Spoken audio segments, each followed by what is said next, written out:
Welcome dear students. Soni maths classes में आपका हार्दिक स्वागत है। आज अपन डिस्कस करेंगे एक्सरसाइज 1.2 के क्वेश्चन नंबर 1, 2 एंड 3।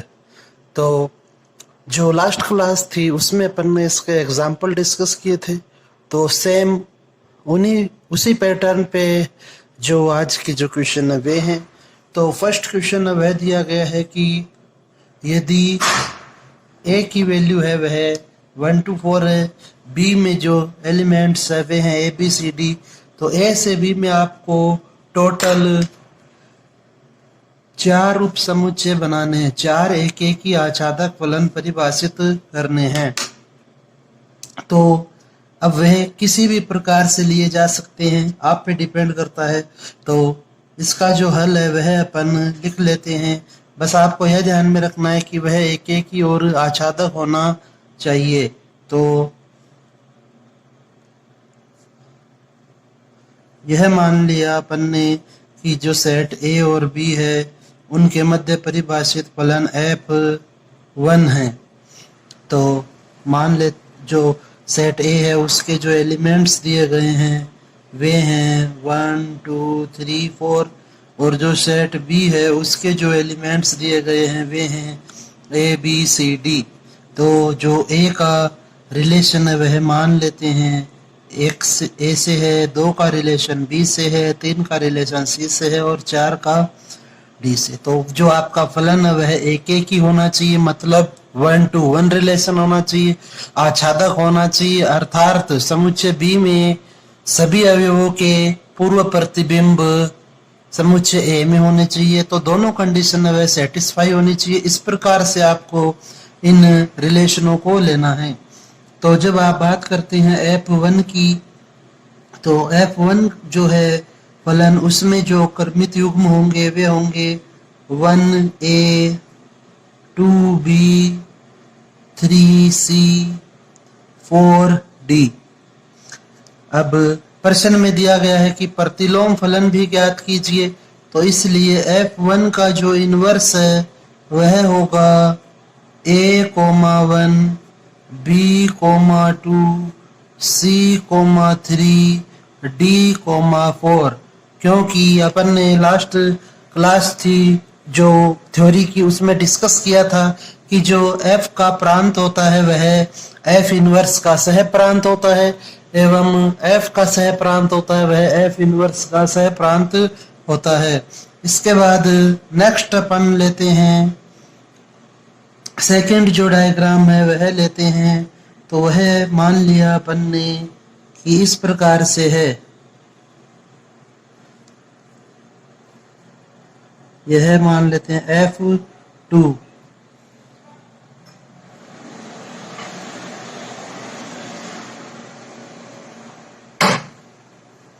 इसके जो 4 एलिमेंट दिए गए हैं वे हैं 1, 2, 3, 4। इसके जो एलिमेंट्स है वे हैं ए बी सी डी।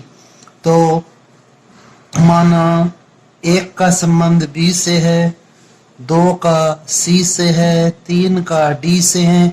जो भी संबंध बना रहे हैं आप वह 1 to 1 होना चाहिए ताकि एक एक ही रहे, और समुच्चय बी में जो अवयव दिए गए हैं वे आच्छादक होने चाहिए, अर्थात सभी का पूर्व प्रतिबिंब होना चाहिए।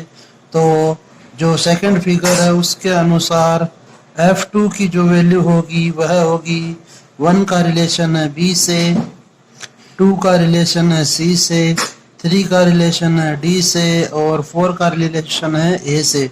तो जो F2 का इनवर्स बनेगा वह होगा B1, C2, D3 and A4।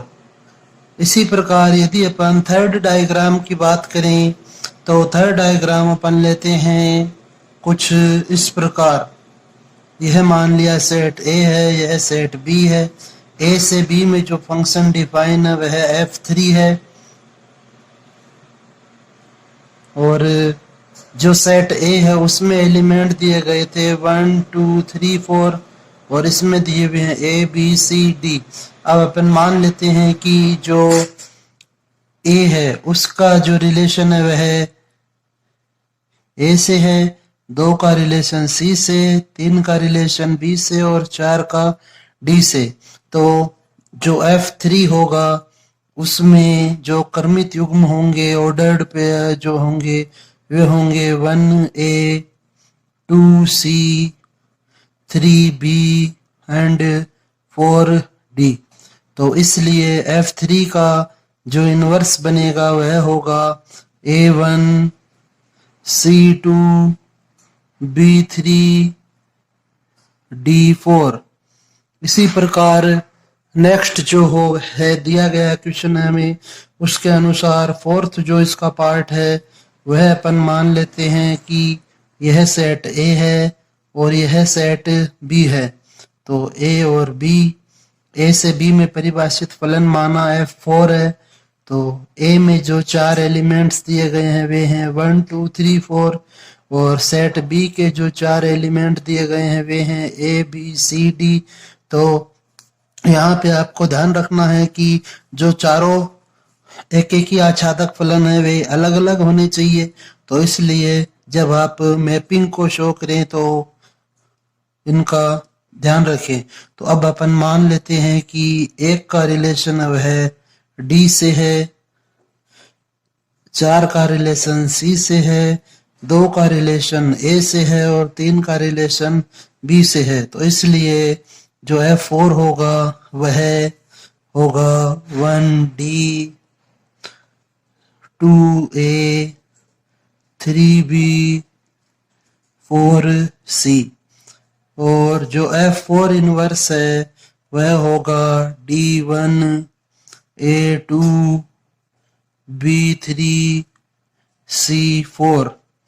तो जो क्वेश्चन दिया गया था वह इस प्रकार से आपको करना है और ध्यान रखना है कि जो फलन है वह एक ही और आच्छादक रहना चाहिए, अर्थात समुच्चय ए के जितने भी अवयव हैं उनका 1-to-1 रिलेशन होना चाहिए और समुच्चय बी में जितने भी अवयव हैं उन सभी का पूर्व प्रतिबिंब होना चाहिए।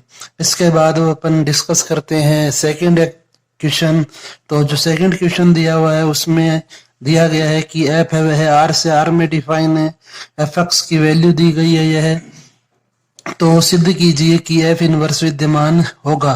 तो बिल्कुल सेम क्वेश्चन है, अपन ने ऐसा ही सेम क्वेश्चन डिस्कस किया है लास्ट क्लास में, एग्जाम्पल था, इसे भी देखते हैं कंटिन्यू। तो सबसे पहले आपको ध्यान रखना है कि प्रश्न में यदि दिया गया हो कि एफ इनवर्स विद्यमान है अथवा नहीं है तो इसके लिए आपको फलन जांच करनी होगी कि जो फलन वह एक ही एवं आच्छादक होना चाहिए। तो आप यहाँ पर अब इनकी जांच करेंगे। तो लिखें एक ही अथवा बहुएकी फलन के लिए माना x1, x2 belong to R प्रांत है। तो परिभाषा के अनुसार एक ही फलन की जो परिभाषा होती है उसके अनुसार अपन लिख रहे हैं कि एफ x1 है वह बराबर है एफ x2 के। तो एफ x1 की जो वैल्यू है वह होगी x1 क्यूब -3 और एफ x2 की वैल्यू होगी x2 का क्यूब -3। तो जब आप इसे सॉल्व करेंगे तो 3 से 3 कैंसिल होगा, क्यूब से क्यूब कैंसिल होगा और आपको मिलेगा x1 is equal to x2, अर्थात f वह एक ही फलन है। नेक्स्ट अब हमें ज्ञात करना है कि जो f है वह आच्छादक होगा अथवा नहीं। तो इसके लिए अपन नेक्स्ट जो पॉइंट है वह लिखेंगे आच्छादक अथवा अंतरछेपी फलन।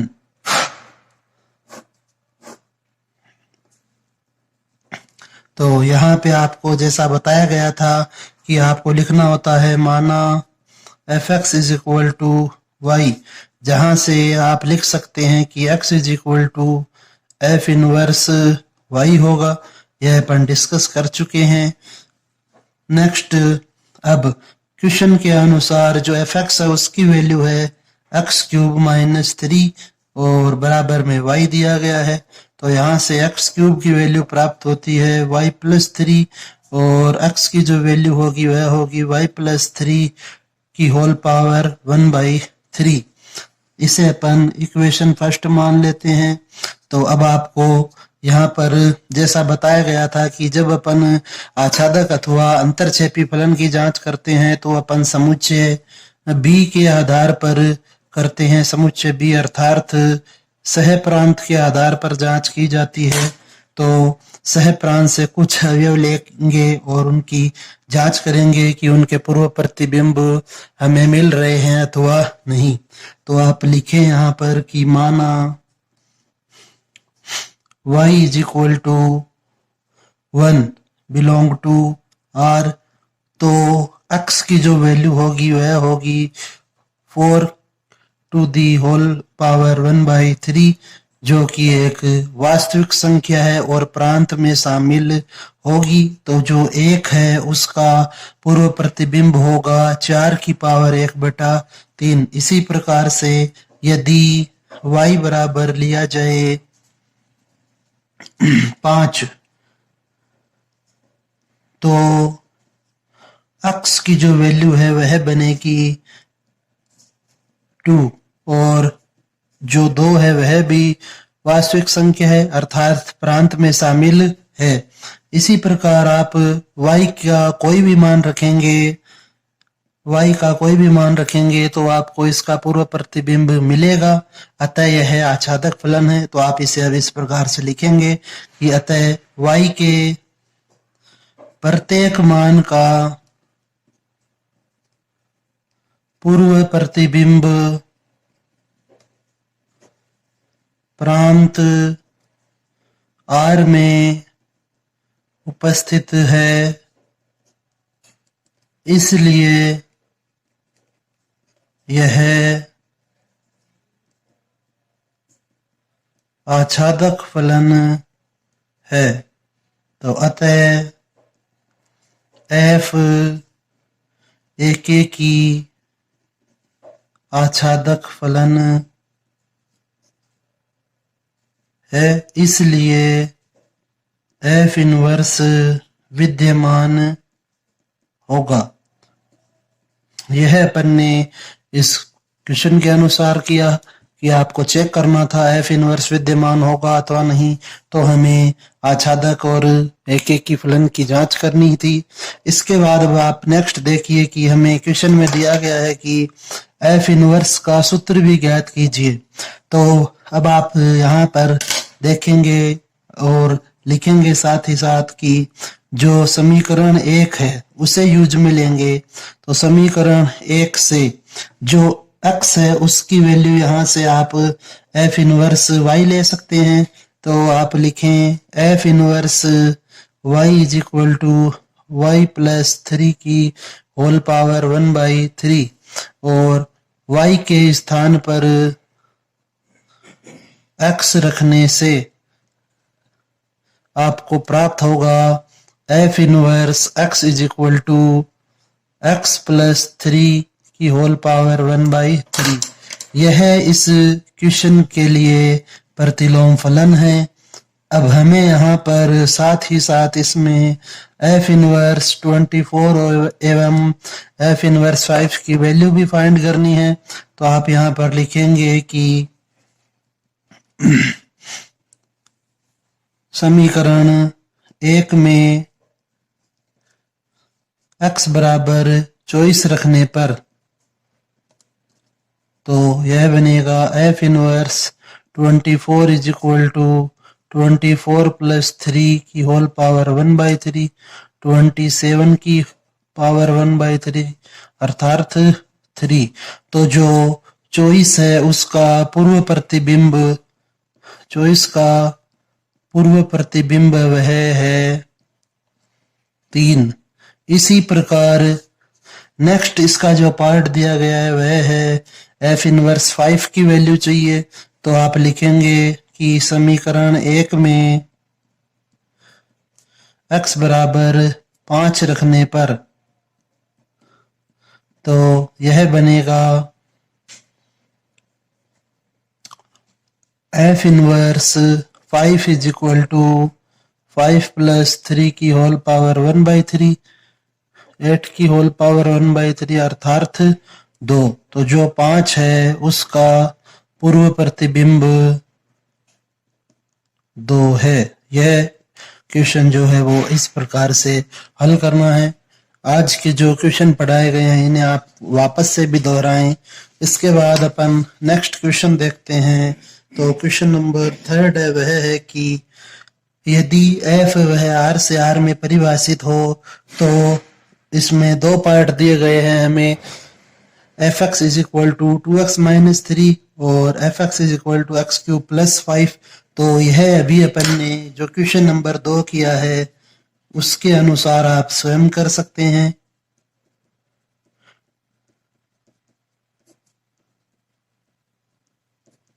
इसके बाद अब अपन इसका फर्स्ट पार्ट डिस्कस कर लेते हैं। तो आपको यहाँ पर चेक करना है कि दोनों स्थितियों में एफ इनवर्स है वह एक ही आच्छादक है अथवा नहीं, और एफ इनवर्स ज्ञात करना है। तो देखिए जो इसका फर्स्ट पार्ट है वह दिया गया है f x is equal to 2x-3। तो यहाँ पे अपन लिखेंगे एकेकी अथवा बहुएकी, अर्थात कि यह फलन यदि एकेकी नहीं होगा तो बहुएकी होगा। तो आप लिखें माना x1, x2 belong to R। जब भी आप एकेकी अथवा बहुएकी फलन की जांच करते हैं तो हमें दो अवयव प्रांत से लेने होते हैं, इसलिए आपने लिखा x1, x2 belong to R। अब आप लिखें कि एकेकी फलन की परिभाषा के अनुसार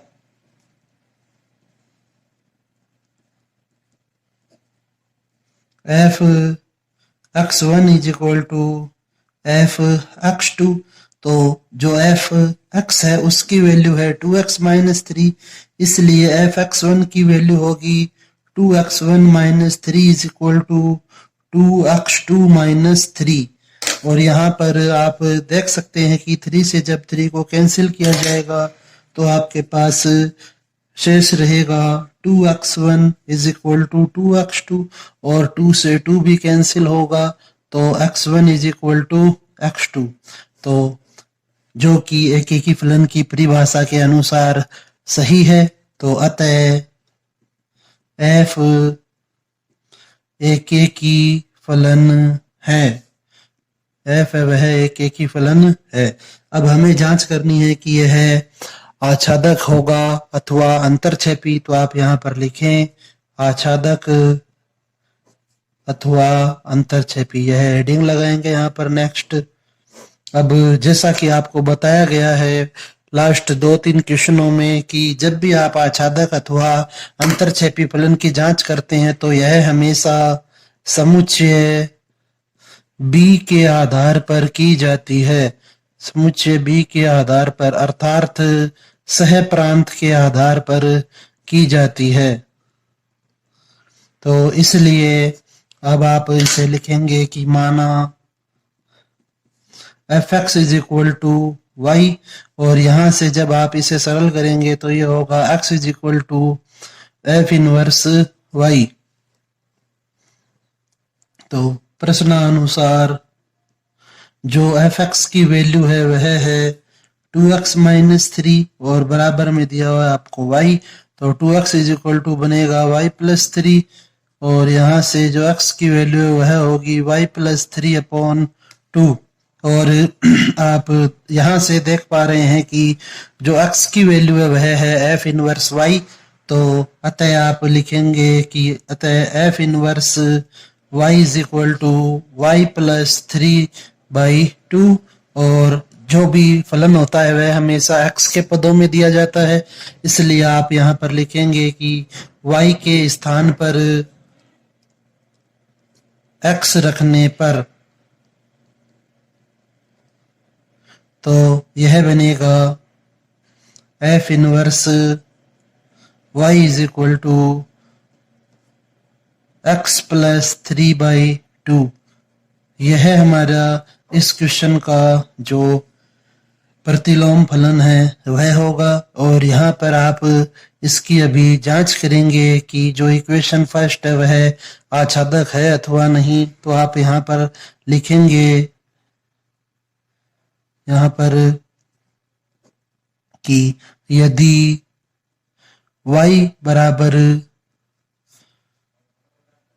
1 लें तो x की जो वैल्यू आपको प्राप्त होगी वह होगी 2 और जो 2 है वह भी वास्तविक संख्या है।